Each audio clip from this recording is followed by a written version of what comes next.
সুপ্রিয় দর্শক, আসসালামু আলাইকুম। নিউজ বাংলা আপনাদের স্বাগত জানাচ্ছি। আমি মোহাম্মদ জিয়াউদ্দিন।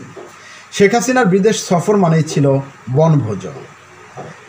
তিনি একটি বিমান এবং কখনো কখনো দেখা গেছে 150, 200, 250, কখনো কখনো 350 সফর সঙ্গী নিয়ে বিদেশের বিভিন্ন সম্মেলনে যেতেন এবং এই সফরে থাকত এমপি, মন্ত্রী, আমলা, সাংবাদিক, ব্যবসায়ী সমাজ থেকে শুরু করে অন্যান্য লোকজন।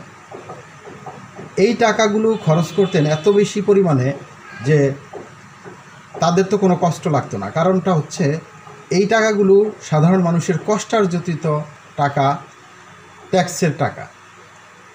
এই টাকা দিয়ে তারা পাচার করে, জনগণের টাকা বিদেশে পাচার করে বাড়ি, গাড়ি, ব্যবসা প্রতিষ্ঠান সেখানে গড়েছেন, বিলাসী জীবনযাপন করছেন।